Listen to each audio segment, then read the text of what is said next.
Dr. King, I think, felt in his whole soul and body that he had to do what he did.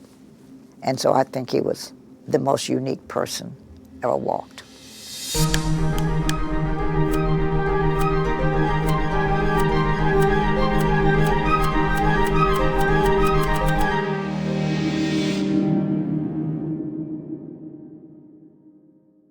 Can you tell us about the first time you met Dr. King? I met Dr. King and I don't remember the years, but you know, early on in his career, he was a Baptist minister who attended the Baptist conventions, as did many ministers. I was very active in the church and went to the conventions, and one year I met him. But at that time, he really had not achieved fame necessarily. He was a young minister, and I remembered how vibrant he was, but it wasn't really that memorable. It was later on that I kind of put all this together. But I do remember real fondly and clearly the first time I had a real personal contact with him. And what I remember about him is that his sincerity was apparent. His love was obvious. And his dedication was very, very, very apparent. He talked so passionately about the work he wanted to do. And that was the memory I carry with me all the time, how impressive he was when you got a chance to have an engaged conversation with him. What brought you to the SCLC and working so closely with him? He did. Dr. King, he was looking for a public relations person who would help write speeches, help do public relations for SCLC. And he knew and felt the growth of the organization, that it needed expansion, someone who would do those kinds of things, make the organization more relevant to the public. So he was on a search for a good, strong PR person. At that time, I was married to Ed Clayton, who was the editor of Jet magazine and known very well in the journalistic circles as a man with great ability. He was creative, he was smart, he was quick, he was fast. Ed came to Atlanta with a 2 to 3 month agreement. And in a very short time, Dr. King said, I knew the first day he came, he was a man we wanted. As I said, Ed was so creative. He right away gave them ideas and suggestions as to what he thought he could do to get the message out about the work of SCLC. If you could talk a little bit about when you encountered someone who didn't like his work. Dr. King demonstrated, as I said, immediately the seriousness to which he was going to fight the cause of justice. When you're around him all the time, he expressed what his goals were. And we got a chance to hear the rationale for his commitment. He had met Gandhi, and he said Mr. Gandhi had the right approach to nonviolence and peace and love. And through his meeting and his readings and his teachings, he was convinced without a doubt that this is the only way to go. You must be nonviolent, you must be peaceful, you must be loving, and you must be committed. And Dr. King demonstrated that.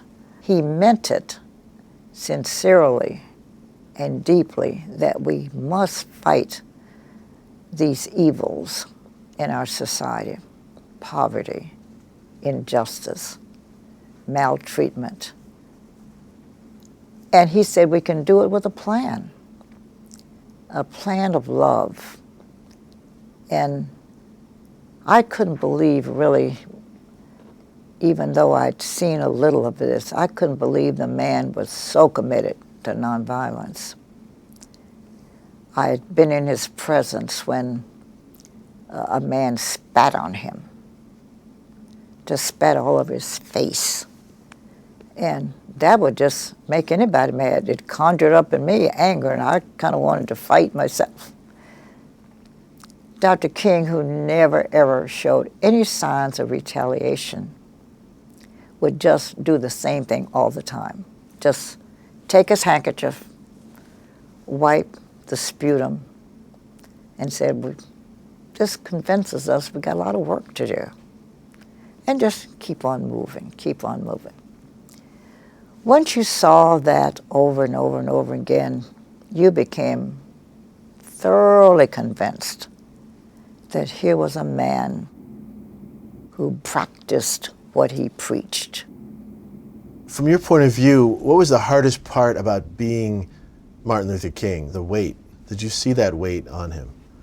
The darkest moment for him was when he made the speech about his position on Vietnam at Riverside Church.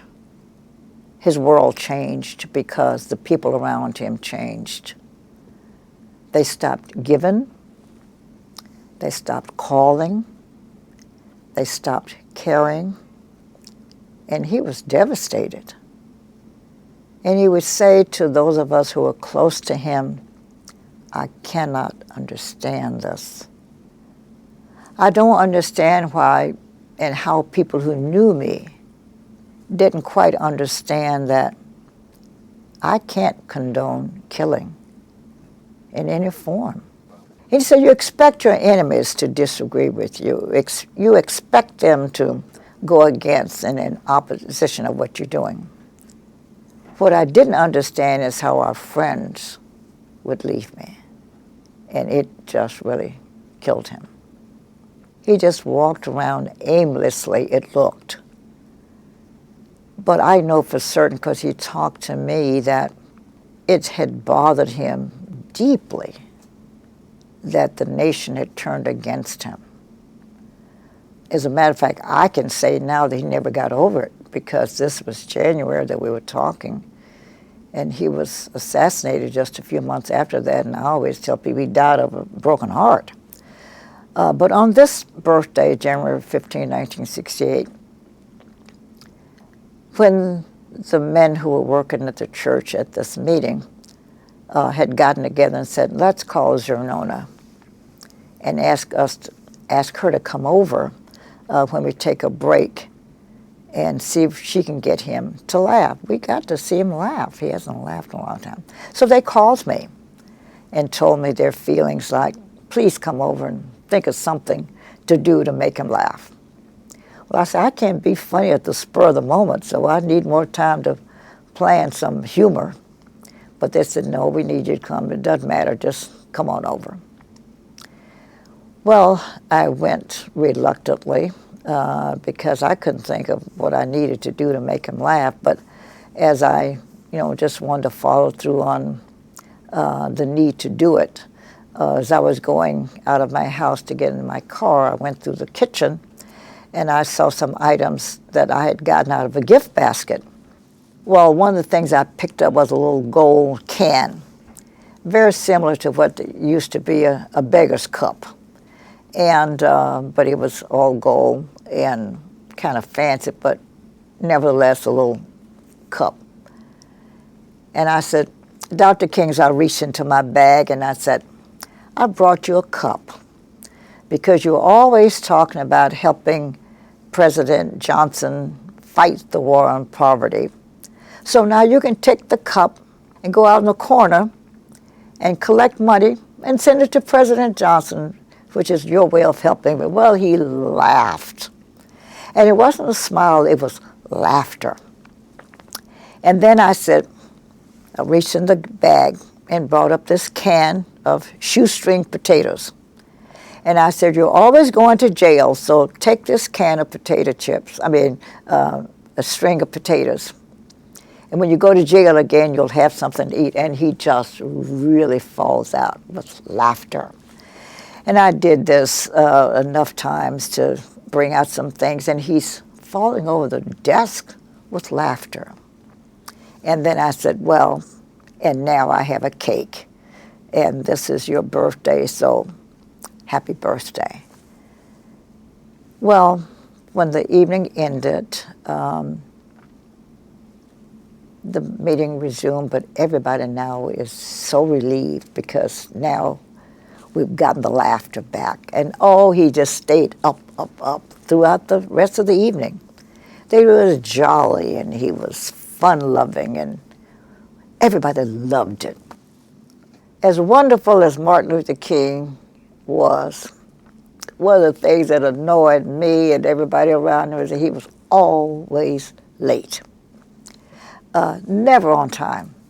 Now, he would keep press people waiting. I had a press conference, 10 o'clock, didn't mean a hill of beans. He's going to be late. But what was interesting about that tardiness is that they would wait because they probably figured that when he gets here, he's going to give us something. So he was kind of like worth waiting for. But I said to him one time, why are you late all the time? And it bothered me because I'm such a timely person. I mean, I can't ever be late. And trying to do something with him was so annoying because he was just I think he planned, I'm going to be late. So one time he said, you know, everybody always has nice things to say about you, but I just believe there's some things that you just can't do. Everybody thinks you can do everything. He said, but I bet there's something you cannot do. And I said, what is it? He said, I bet you can't cook. And I said, well, I wouldn't go down in the record books as being a great cook, but I can prepare a meal. He said, you mean one that you could cook? I said, I will cook. I can find something I can cook. And he said, well, okay, set up a dinner party. We're going to have a dinner party. I said, okay. I said, but under one condition, that you're not going to ruin my meal by being late. But sure enough, so we planned it all up. So the day he was to come to my house for dinner, and I did find it, but I had to get help because I really didn't know how to cook, but I found me something that I could put together. And he liked pork chops. That was one of his favorites. So one of my church members showed me how you fix pork chops, and I did the work, so I really could honestly say I did it, but I had help with how to prepare pork chops. So he came, and I don't remember the time, but I'll just pick a time like dinner was going to be at 6. Martin surprised me by coming like 4:30. And I said, oh my gosh, I did put the fear in you. You were here early. And so, which means you're going to be at the table on time. But guess what? He was late because he went in the back room, got on the telephone, and talked to 100 people on the telephone. And at 6 o'clock, which was dinner time, I had to threaten him with his life not to make another phone call, that he's already late for dinner. It came in, and he was late. I said, well, Martin, you messed this up. And he said, well, I know you didn't cook it anyway, so it'll be okay. So he was late for the dinner. He said he wouldn't be late for it. And it impressed me beyond any reason that he was not going to be on time, but coming early just blew my mind, but he still was late. How did you hear about the assassination, and were you with Coretta when you heard? I had dinner that evening with Calvin Craig, the Grand Dragon of the Ku Klux Klan, with whom I had made headlines because the story was that he got out of the organization and credited a black woman with changing his whole mode of living, and I was that woman. And the story came later, but Martin knew that he and I were having meetings together, and I was trying to change his ways. Martin never knew what ultimately happened. But anyway, I was there having dinner at a restaurant. The maitre d' at the restaurant knew my relationship to the Kings. Everybody did.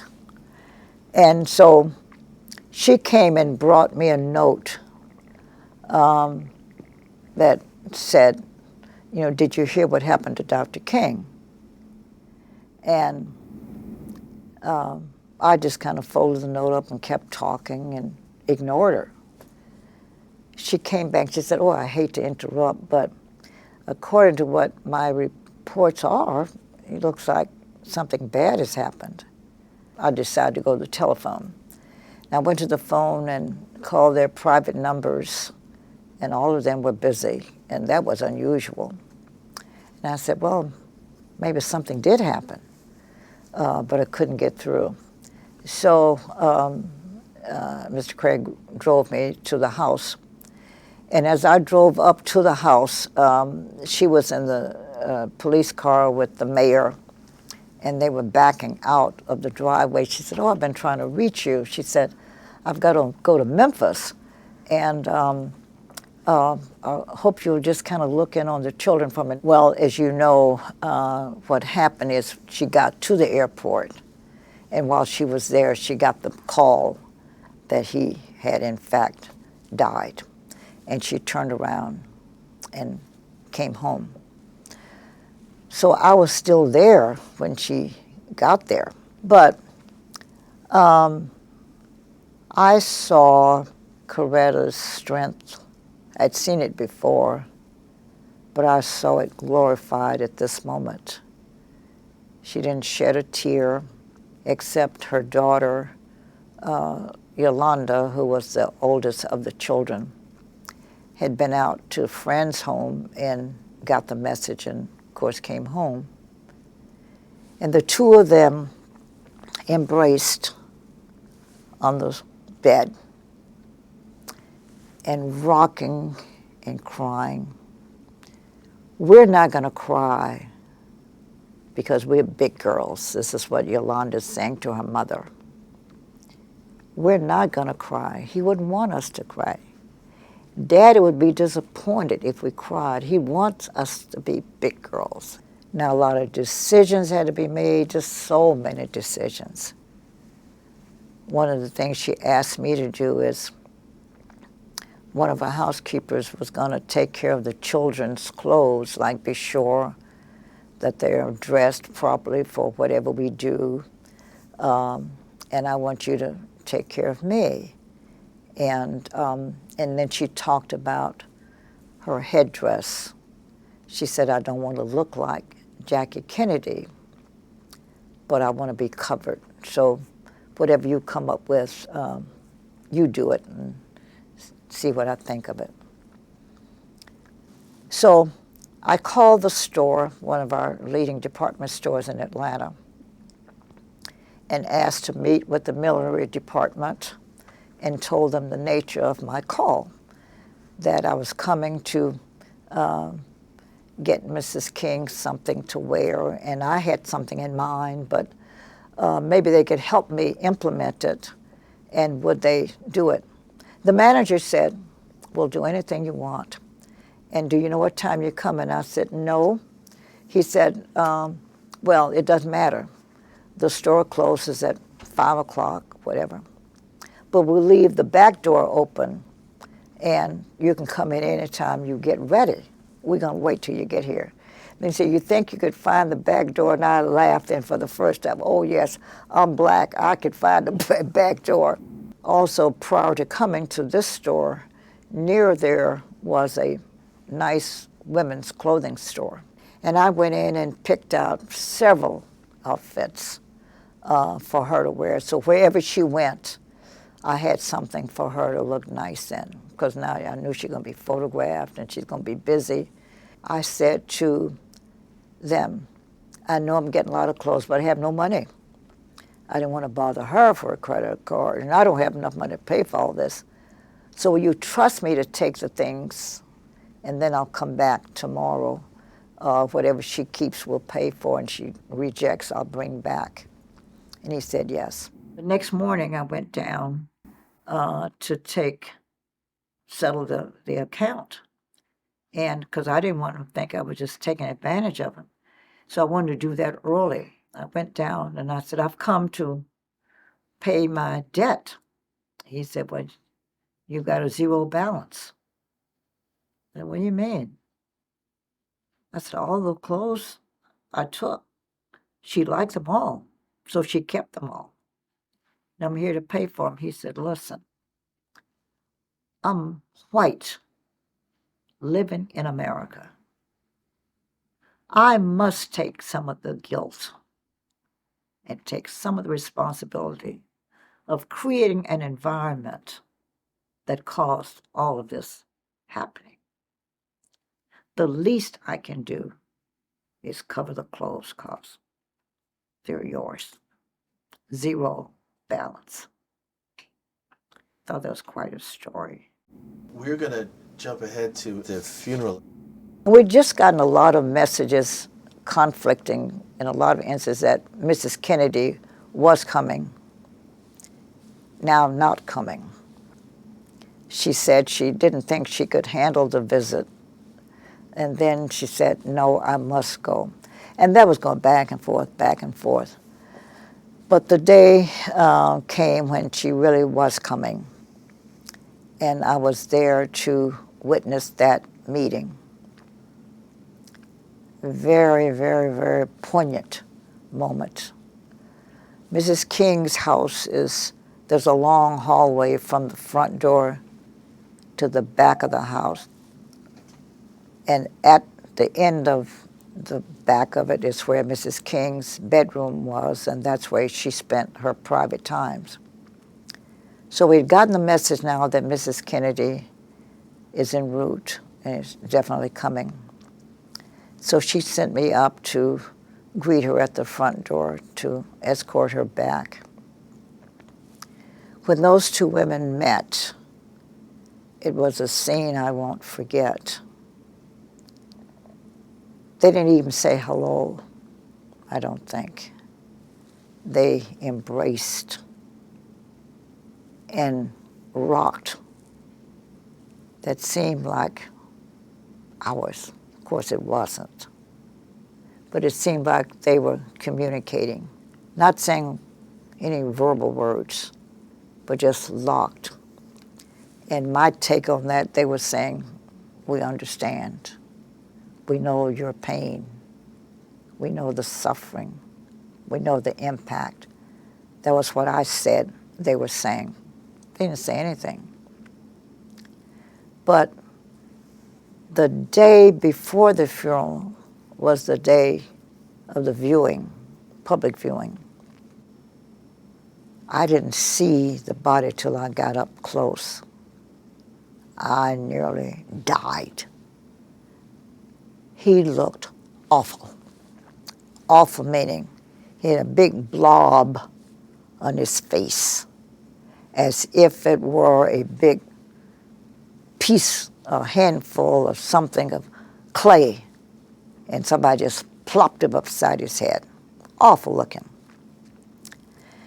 Well, I was just so disgusted because I had taken many calls during the week from morticians around the country who called to volunteer their services because they all said the same thing. We want him to look good, look natural, and we are willing to come and provide services free of charge. We want to put our craftsmanship to this and make it good.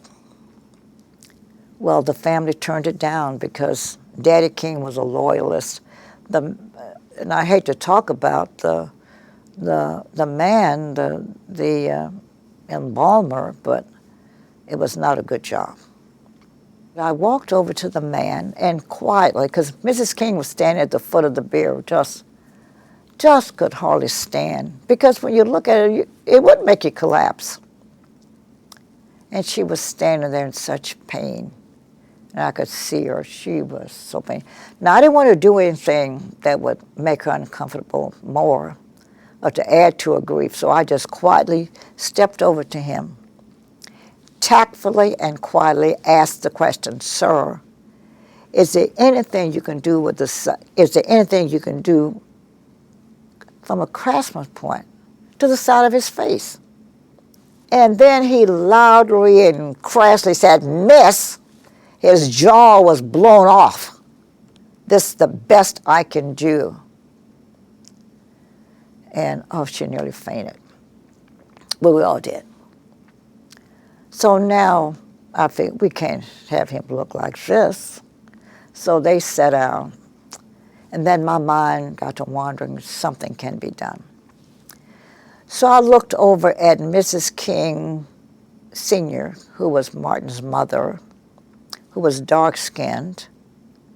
Then I looked at Julie Belafonte, who was white. Then I said, oh. I said, you got some powder? I asked each of them, did they have loose powder? And they both did. I said, let me have your powders. And then I was looking for a way to make me a little combination. Belafonte took out his handkerchief and gave it to me. And while I'm standing over the beer, looking at my mixture, looking at Martin's face, I finally think I got it. And I dabbed a little on his face, toning it down, and as Coretta smiled. It was working. I didn't know it. I'm just trying something that I knew we had to do something. But it toned down this crash look of red clay up against his face. Toned it down significantly until we could live with it. And Coretta was pleased. Anything else about Martin the man that was a real surprise to you that you'd like the world to know? Dr. King had such a, let's see, how would I call this? A love for people, and always want them to be comfortable and put them at ease, because everybody ran up to him all the time. We were walking down the street one day to a restaurant. He and I were going to lunch together. And this man approached him. He was so excited. I mean, you could just tell he was filled with glee that now he's personally seeing Dr. King walking down the street. Here's his chance to speak to him. And he walked up to him and he said, Dr. King, you remember me? He said, I met you one September. We were down in Alabama, and I was standing on the steps of the church, and my mama said, tell Aunt Susan to come out, that here's Martin Luther King, and I want all y'all to meet him. And they said, this is my nephew, and his name is Billy. You remember that, Dr. King? And Dr. King said, yeah. And he didn't remember that. First, he didn't have enough facts. I could remember all the people who related in this story. And now we're meeting the grandson and the nephew, and Dr. King said hello. And he just filled him with joy. The guy just skipped away so happily that Dr. King remembered him. And so when he laughed, I just said, you know what, you're an imposter. I said, you know you don't remember that. He said, no, I don't remember. But let me ask you something. Well, don't you think it's important that I give that guy a moment of pleasure? If it's important to him to remind me that I have met him before and now he's bringing back the memory, and he's going to just jump up and down, running down the street. He's got joy in his heart now. It didn't take anything away from me, but look at him, gave him all the joy. What's wrong with that picture? And we laughed. But he always wanted to put people at ease, and would just laugh. He was filled with laughter all the time, and all he was waiting for was a moment to let it out. And this last Sunday I was with them, as I told about the last Sunday we were together at their home playing the piano. And the way it came about, he said to me, he said, you know what, I bet you don't really know that I'm a good singer. Did you know that? I said, no, but I heard you used to sing. He said, well, I'm good. And he told me to sit down at the piano. He said, I'm going to prove it to you. So give me a B flat. And so I gave him a B flat, and he started singing. And man, we got the rhythm of a gospel song, and we just had such fun. And he was into it then. I mean, he was given the rhythm of the music and enjoying himself and clapping his hands and giving the ministers, hey, oh yeah, yeah, and just really enjoying himself. And it was one of those moments that we consider the rarities that you just, pocket and put in your bank, your memory bank of how much joy he had in his heart and how many times he shared it with others. Marion Wright Edelman called King a true prophet in the religious sense. Do you think of him that way? Dr. King, let's see, what would I call him? Well, I certainly have to give Marion Wright Edelman credit for a sensitivity to what she would say about him. I think Dr. King was a most unique. If I were to put him in a category, I'd call him the most unique person who has lived. Unique in that he didn't have to get out on the firing line. Dr. King could have lived a comfortable life because he came from comfort. And being a minister, they have a way of creating comfort. Dr. King created disturbance because you have to shake it up to get it right. And so he got out on the battlefield because he felt in his inner spirit, going back to Gandhi, that he had to do it. It was a compulsion. I have to do this. Now, that's unique because I think when people feel like they can change a course, because I don't have to take this, and I hear that a lot. I don't have to put up with this. I don't have to do this. I don't have to endure this. I can go to my corner. Dr. King, I think, felt in his whole soul and body that he had to do what he did. And so I think he was the most unique person ever walked.